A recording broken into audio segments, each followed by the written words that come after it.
welcome to episode 4 of the podcast. That's right, it's the 4th episode of the David Bernard podcast, and today we are talking about water, specifically the Mississippi River and the outlook for the spring flood season, where the river is now, what could be happening as we go into hurricane season.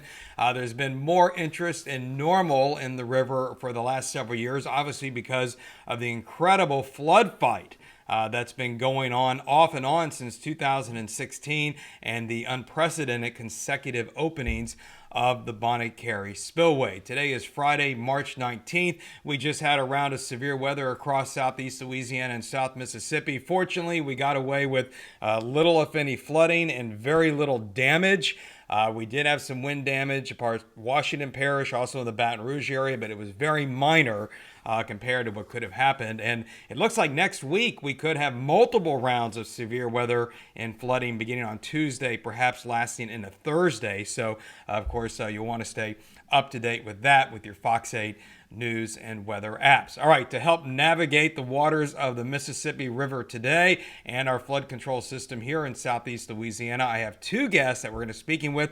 The first one is Jeffrey Graschle. He is a hydrologist at the National Weather Service River Forecast Center. That's located in Slidell, where the National Weather Service is, and they're responsible for river forecasting, not just the Mississippi River, but up the entire Mississippi River into the Ohio and Tennessee River valleys as well. So it's a pretty huge area of responsibility. He's been with them for over 30 years, so he's got a ton of experience as a hydrologist and a hydrometeorologist.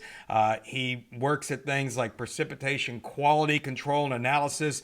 Basically, that's rainfall forecasting and how that is going to impact river levels. And he also coordinates now with agencies like USGS and specifically the Army Corps of Engineers. So that's why our second guest is with the Army Corps of Engineers, and his name is Heath Jones. He's the Chief Emergency Manager for the Corps for the New Orleans District. He's in charge of all responses, whether it's recurring flood fights on the river, hurricanes, and even how the Corps has responded to the pandemic. His experience with emergency management dates back to Hurricane Katrina. He was heavily involved in that relief effort. In addition, Hurricane Isaac in 2012 and the second ever opening of the Morganza Spillway, which was a big deal back in 2011. Heath and Jeffrey, welcome to the podcast today. Thanks for having me. Thank you. Well, let's get right to it. We're going to talk about the Mississippi River in general, as well as, river flood issues across southeast Louisiana. And Jeff, let's start with you. What is the state of the river today? We're recording this on Friday, March 19th, just to remind everybody. Yeah. Well, currently right now we're between 12 to 12 and a half feet at New Orleans. We're looking for a continued very slow rise. And the reason why we're at these levels right now is because of the heavy rainfall that we had over the Tennessee and the Ohio Valley about 3 weeks ago. When we had all that snow and colder weather a few weeks ago, we had a really heavy rainfall event that fell over Tennessee and the Ohio Valley. And that is working its way down the Mississippi River right now. And so currently right now, we've already had a pretty good rise already from this rainfall, and we still got a little bit of ways to go before we get peak conditions down here in New Orleans. And so, Heath, we did surpass 11 feet on the river at the Carrollton Gauge, which does trigger phase 1, which nobody had really heard about until the last few years. Since we've been in phase 1, it seems like forever. But in basic terms, what does that mean as far as the Corps goes and their responsibilities? So it means we do twice weekly inspections along with the levee districts and our partners. We're out there looking for any problems that will maybe cause a bigger problem later. So we have things like seepage, sand boils, erosion points, barges that may be pushed into the levees, other encroachments. And then probably for the public more, we're looking for excavations within 1,500 feet of the levee. So if you're within 1,500 feet of the levee and you're digging in the ground, you have to have a permit from the levee district. That permit says when we get to 11, you need to stop and ask for a waiver. And then when it gets over 15, there's no waiver. So we have a lot of waivers coming in for any subsurface activity within 1,500 feet of the levee. But our program's a proactive one. We're out there inspecting twice a week and noting points Right now we have about 73 points, nothing of major concern. And then if we ever get to phase 2, that becomes a daily process. But phase 1 is just twice a week right now. Right, and we'll talk a little bit more about that later because I want to revisit some of these high water events that we had over the last several years and some of those impacts, which does include, as you mentioned, construction within a certain distance of the river. So, Jeff, you mentioned the heavy snow that occurred in the Midwest over the last couple of weeks. What does the outlook look over the next few weeks? Does it look like this is going to be the peak of the river flood season over the next week, or is it too early to say? We could have a weather pattern maybe set up late spring, early summer that could drive the river even higher. Yeah, I think you kind of explained it there. It's really too uncertain right now as to know when we're going to get the peak for the river. Certainly right now we're looking at a peak from the rainfall that we had in the Ohio Valley. We just had another rain event that occurred over the Missouri Valley that's working its way down the middle part of the Mississippi River. And really the peak of that flow and rainfall really won't get here until like the first week of April, maybe even the second week of April. So right now, New Orleans, we're looking at it getting pretty close to around 13 feet and then kind of hanging at that level for at least the first couple of weeks of April. And then it will remain to be seen after that whether we get any more rainfall after that. Snowfall is really not going to be a problem, though. All the snow is melted now. There's just a little bit left up in the Great Lakes area now. So whatever rainfall that we get over the next few weeks or months will really determine exactly what the peak will be at New Orleans. But right now we're looking at maybe getting around 13 feet, hanging around that level here for the next couple of weeks into April. And so, Heath, when we talk about the phase 1 flood fight that we're in, and I guess you guys called a flood fight, is that a media thing or is that an actual term that the Corps uses? Because I know we can kind of, come up with these things that sound good. We like alliteration too, flood fight. Is that something that y'all actually call it? Yeah, that's our term. Okay, good. Okay, we're not responsible for that one. Okay, good. If y'all put a hashtag on it, then y'all responsible for it. Yeah, there you go. But what is it normal? What I know the levees are in good shape along the river. I mean, overall, they appear to be in good shape. Everything that I read and what we've read over the last few years. But how unusual is it to have a significant repair? What triggers that? Is it mainly when we have extremely high water events like the last several years? Is it just age, subsidence? I think it's a combination of all of those. Certainly when the river comes up, it tests the levees. As you mentioned before, we've been through several tests over the past 3 to 4 years. The levees have been loaded several times up to their design. And then as it goes down, we do inspections post flood to go see what problems are out there. In the New Orleans area, it's relatively minor problems. Things like the slope paving, the concrete that goes along the levee slope. So they may have cracking or a little bit of erosion, or some pieces may have eroded away. But age, subsidence, continual floods, all of them pose potential problems, but we're out there inspecting them. We do twice yearly inspections with our levee districts when we're outside of flood fights. So we have low water inspections, and when the river's down with the levee authority east that goes and looks for problems as well. So they're great partners. They're continually working on them. And we do the major repairs. They do all the minor stuff. And between the two agencies, we keep them in good shape. The Mississippi River, it just amazes me. I remember the first time I saw the river, I did not grow up in New Orleans. I grew up in Houston, so I was around bayous my whole life, right? And the first time I think I saw the river, I was maybe 10 or 11 years old, and I was here in New Orleans at Jackson Square. And like a lot of things up in the sky that was mesmerizing me at that point in time, I was interested in geography and the river as well. This is an incredible waterway. I mean, Jeff, can you kind of put in perspective for folks just how massive a river this is and the amount of water that it carries and where it brings the water in from? A lot of people may have heard this before, but I think it warrants some reinforcing. Well, yeah, it covers a pretty good large area of the country. About 41% of the country is drained into the Mississippi River. And I guess kind of describe how big it is. Maybe kind of you can look at it like an interstate system. The interstate system for the New Orleans area is about 10 lanes. But as you go further northward, the Ohio Valley, Ohio River is probably about 4 lanes. And then the Mississippi River is probably above the Ohio River is about 2 lanes, and then the Missouri River is about 2 lanes. So it's quite a bit smaller and it has a smaller capacity on the upper part of the river compared to the lower part of the river.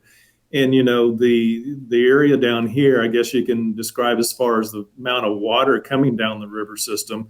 If you look at it, if you were to say you got 1 million cubic feet per second flow coming down the river, you can kind of visualize that as being 1 million basketballs going by in 1 second as the amount of capacity of the river. So the river down here is much bigger than obviously you have upstream.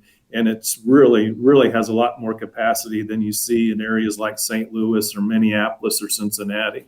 Yeah, and I remember the 93 Mississippi River flood.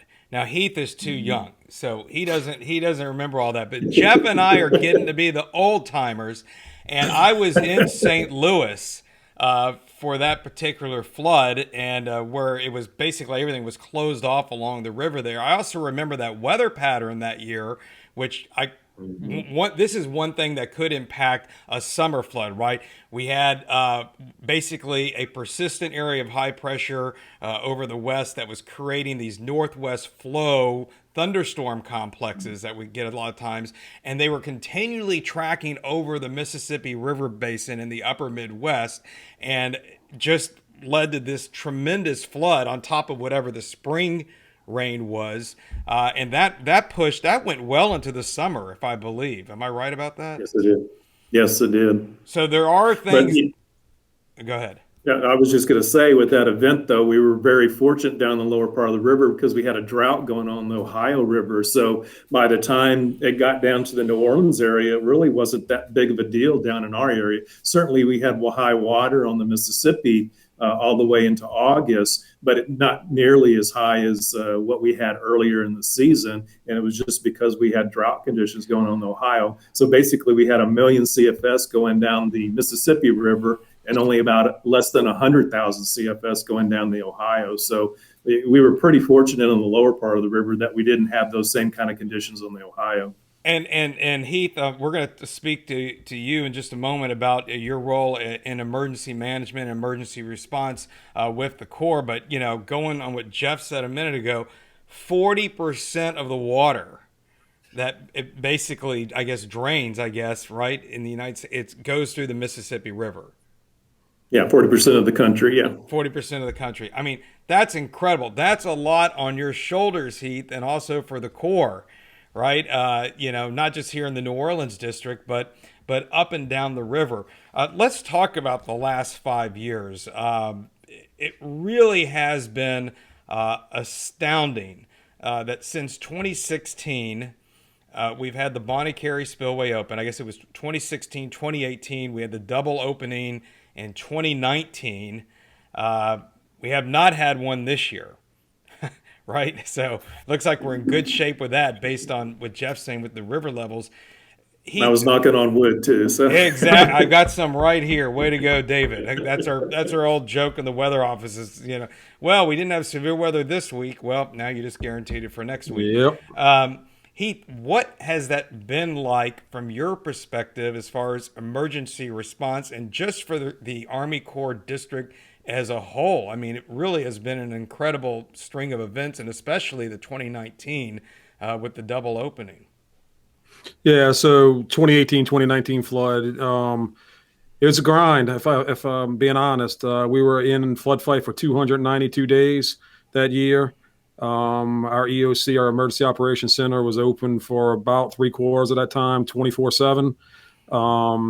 It has been more frequent, and luckily we have a building of professionals that know their business, know their role, I don't want to say it's become routine because no emergency is ever routine, but we have a well-oiled machine here, along with the levee districts and the state, and very, very well versed at doing this. So this phase one flood fight feels good now, Jeff. So keep the water away. I will say that the 2011 flood, the one where we had to open Morganza, actually the rain that started later than we are in a year now. So this is spring flood season. The river is full. Certainly not wishing for anything. I'm just hoping at this time of year it goes down before hurricane season, because last couple of years we've gone into hurricane season with a high river. So if we could just make that happen, Jeff, that would be great. Yeah, and I guess let's talk a little bit about, I guess the climate aspect of this a little bit, Jeff. I mean, how unusual. I've gone back and looked at the history of the Mississippi River floods. And then, of course, as you go farther back over 100 years and the river levees weren't as developed as they are now, you have to take that into consideration when you're looking at river levels and heights. But in the modern history of the river and the levee system along there, how unusual have these river levels been? I guess fairly unusual if we've had to use the Bonnet Carre Spillway, which has now been there for almost 100 years. Yeah, you're right. At least the last few years or something, it certainly has been a little bit more than we've had. We've had years like between 73 and 1983 where we had 4 openings during that period of time as well. So, it's certainly in the modern history and stuff that we've had in the river last 100 to 120 years that we have information and stuff, and basically what we have now with the levee systems and some of the structures and stuff to take place for flood control. Certainly this last 10 years or so, we've certainly had a little bit of an uptick in the high water and the duration of it too, where it lasts a little bit longer and stuff. The last several years we started, in December having, high water on the Mississippi River. And certainly that 2018 to 2019 event was, the flood that would never end, and really didn't get flooding conditions ending until August of that year. And really started in the very beginning of 2018. We had record rainfall in the Tennessee Valley. We had the river. We really didn't go down much on the Mississippi River starting at the end of September, the beginning of October, and had high water going into that season. So we really didn't have a lot of place for the water to go starting into 2019. And that year was just really, really an unusual year, the longest stretch of flooding conditions that we really had, at least from the modern times that we were able to look at the records. And of course, there is the perennial issue of hurricane season, right? And we had the quote scare of the high river and the approach. I'm actually forgetting what storm it was. Barry. Barry. It was Barry. Okay, I'll never forget it. This is a defense mechanism of mine, okay, where I don't remember every single storm, and it's on purpose, because if I did, I probably wouldn't be able to continue to do this. So there's the ones that we'll never be able to forget, but Barry, yeah, that was the one. And, this goes back, I came to New Orleans in the 1990s, and George in 98 was really my first significant storm that I covered here on the air. And I remember, there were some people, just completely exasperated, saying this huge surge is coming up the river, and the levees are going to be overtopped and this and that. And, that didn't happen. And George was also a storm that tracked to the east, so we had a north wind, and we didn't exactly get those type of conditions. But we do get surges on the river during hurricanes. During Katrina, there was a surge of water up the river, and I believe Isaac may have been the same thing. Jeff might be able to correct me on that. Heath, we're going to talk about your guys' response during a hurricane here in a second, but Jeff, what causes that to happen? I mean, literally, it's almost like the river has to almost reverse course in some cases to get those river levels to rise upriver.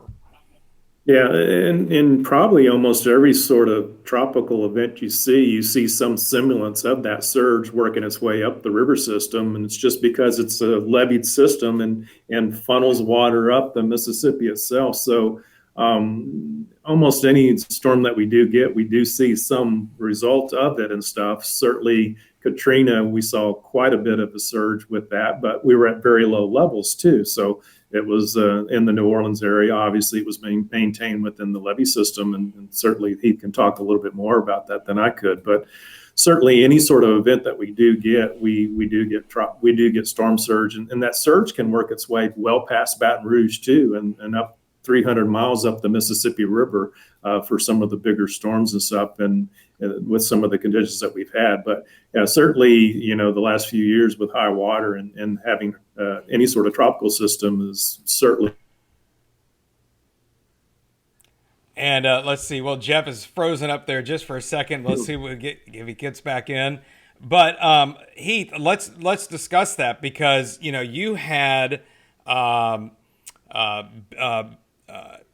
Well, let's go back to where you started. 05 and Katrina was kind of one of your first experiences, right? Sort of with emergency response and storms, and I think with Isaac too.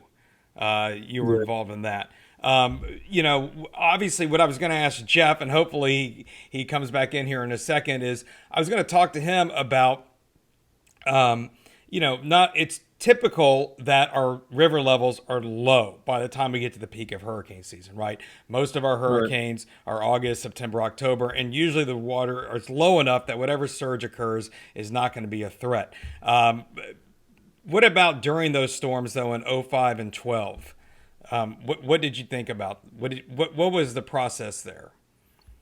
So Katrina, the river, I believe, was around 5 feet. As Jeff mentioned, when the river's low, you can imagine the flow going down, pushing against the surge. When that flow is low, the physics of it just means that the surge can move up quicker because it has less flow pushing against it, right? Isaac, it was fairly low as well, but we actually did have a gauge down in, I believe, Venice that recorded negative flows on the Mississippi River going back up. I think Isaac, they saw stages all the way up past Baton Rouge for Hurricane Isaac. Barry, we mentioned a second ago, was probably, if not the first time, one of the only times the Carrollton gauge has ever had a forecast of 20 feet. That's because for river flows, we essentially cap it off at about 17 and a half feet with Bonnet Carre and Morganza and river control structure. So that's why that one was such a big panic, right? Since Bonnet Carre has been built, Carrollton has never had a forecast of 20 feet. And so there was a frenzy of activity going on by us in the levee districts trying to flood fight low spots and make sure that any low spots were addressed before the storm surge came in. Luckily, it didn't really get there, but that forecast was the first time in almost 80 years since Bonnet Carre has been built that forecast existed. So it was a pretty big deal back then. And I think something that we got educated on a little bit was the actual height of the levees, right? Because when the flood stage is 17 feet at the Carrollton gauge, the levees are actually higher than that. But some areas are more than others, right? There's some areas that are lower and some areas that are higher. What are some of the lower areas along there?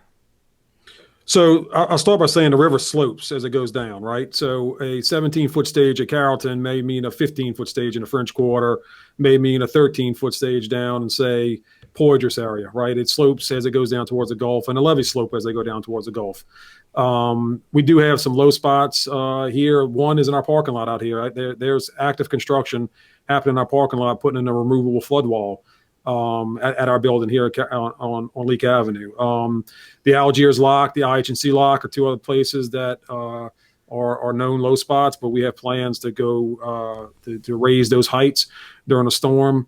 If you go upriver, Avondale Shipyard is another low spot that we had plans to go flood fight. Some of the refineries in St. Bernard Parish back during Barry, they got some crossings that go over the levee. Those were low spots that the National Guard went out and put sandbags on.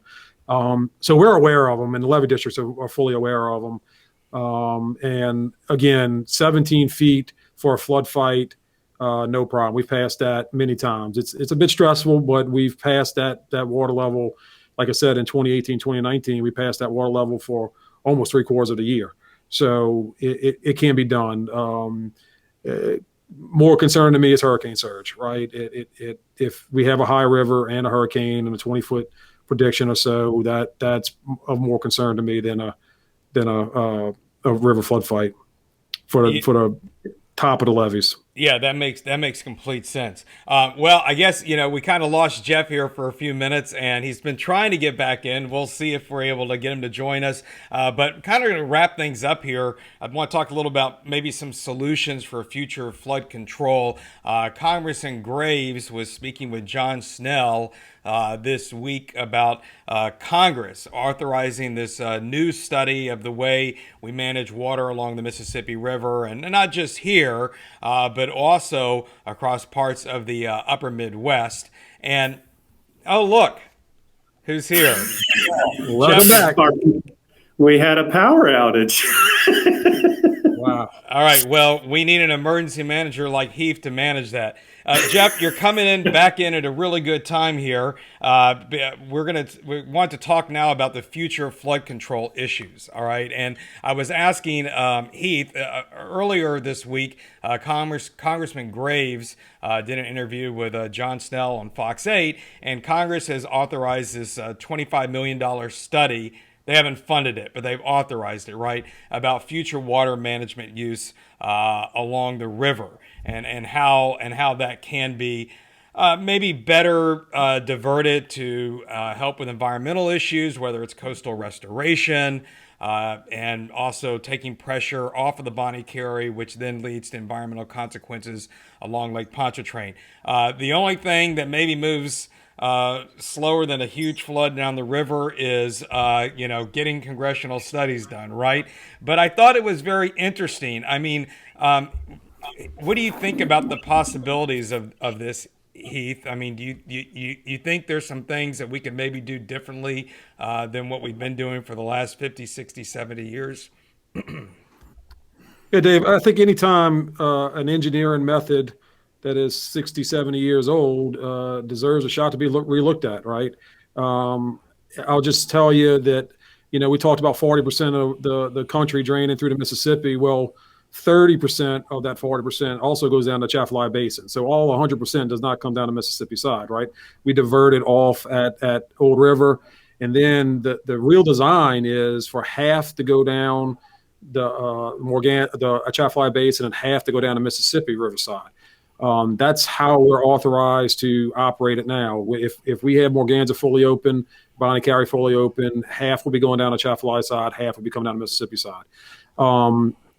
Those problems are way above my head, obviously. Congress and the people at the highest levels of Corps talking about that. That's a very big, comprehensive study. Just the engineering piece alone, figuring out where the water would go and what the impacts would be, is a big piece. But then you got to do environmental pieces, and you got to do public meetings and public input. And I'm sure there's going to be some challenges there along the way. I'll tell you, if a flood happens without that study done, we're going to continue to operate the way we've been operating as authorized by Congress.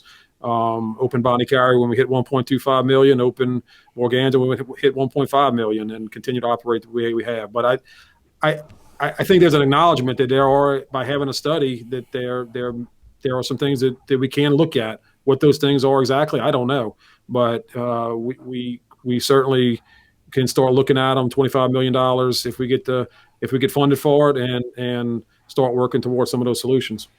So Jeff, if this is getting a little bit outside of your wheelhouse, just let me know. But I mean, I thought one of the more interesting ideas, and I don't think it's necessarily new, but one of the things they want to look at in this study is maybe not diverting water, maybe looking at another type of diversion, not just the Morganza or the Bonnet Carre, but something that would then send more water into other coastal marsh areas. To help with some of that restoration, because obviously when the Mississippi River didn't have levees, all right, that's one of the results of the floods, right? That it allowed for these additional soil deposits, which then helped to build up the land, and that's why we had a lot more land than we do now, or at least one of the reasons is the case, and why the highest land we see is generally adjacent along the Mississippi River. So do you think that would help to maybe bring things back a little bit the way it was originally intended, the Mississippi was intended to act? I don't know that we could ever get back to that point, to be honest with you, the way that the river is managed and stuff. And you know that too. Yeah, you know, it's certainly, you know, from an environmental standpoint and stuff that, you know, and the way that the river system is, I don't think we can get back to that level of what we had in the past and stuff. We got too much industry, too many things that are dependent on it on the lower part of the river and stuff to get to the point where we could let the river act naturally on the lower part of the river and still maintain everything that we have on the Mississippi River with the commerce and water supply and the various industries and stuff that are along the lower part of the river.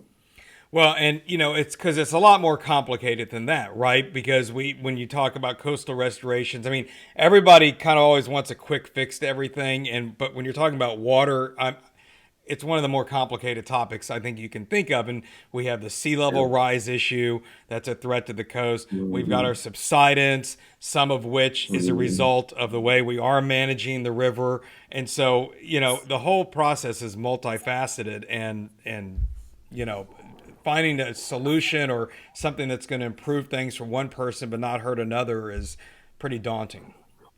Yeah, that's why you have to have 25 million just to have a little study, just to even kind of start to figure those things out a little bit.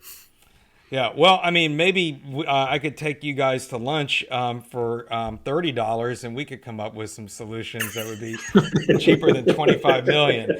Probably not, though. I doubt that is going to be. I doubt that is going to be the case. Well, you know, again, just to wrap things up here. Again, I'm sort of in love with the Mississippi River. I've seen it at many different points along its way up and down it. I mean, you know, Jeff, what got you interested in water?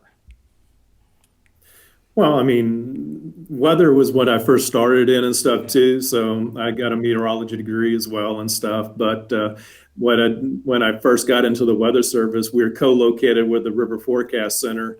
And really, that's where I started getting fascinated with certainly looking at the Mississippi River was fascinating when I was a kid and stuff too. So don't get me wrong, kind of like you did when you came from Houston.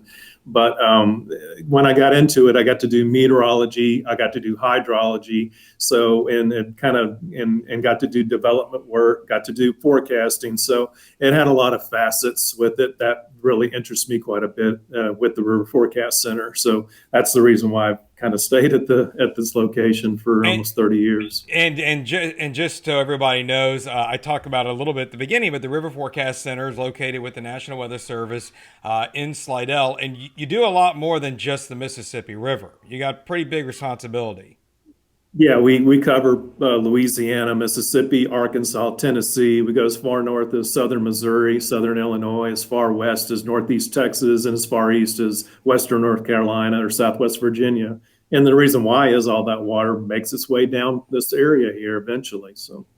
And Heath, yourself, you're on the emergency management side there with the Army Corps of Engineers. And boy, you certainly, like my other emergency management friends, have faced everything the last several years with our incredible hurricane season last year. And then, of course, the flood fights that have gone on with it off and on since 2016. What led you in this direction? You have a background, I know, in civil engineering, but what kind of steered you toward the emergency management side? Like Jeff, I started in hydraulics. I started with modeling some of the same stuff Jeff did.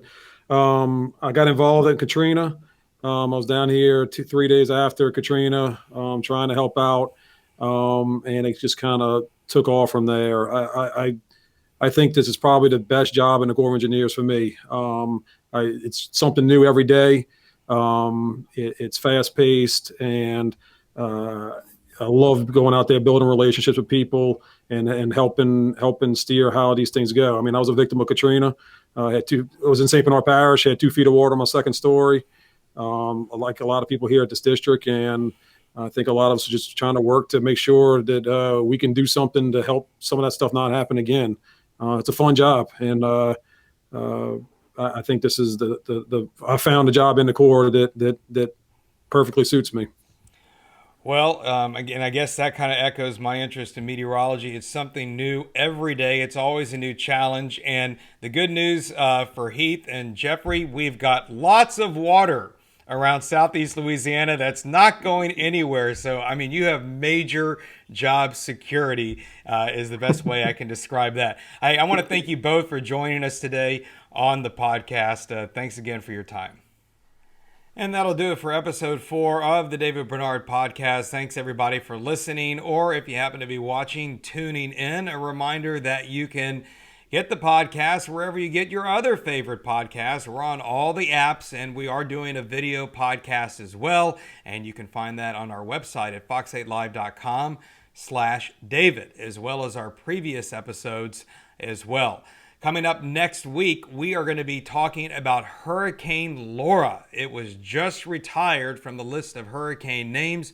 No surprise there. We're going to be talking with Ben Terry, who is a meteorologist at KPLC in Lake Charles, and our own meteorologist, Zach Fridella, both of whom very connected to Southwest Louisiana, and hear more about their experiences with Hurricane Laura. So hope you can tune in then. Until then, everybody, stay safe.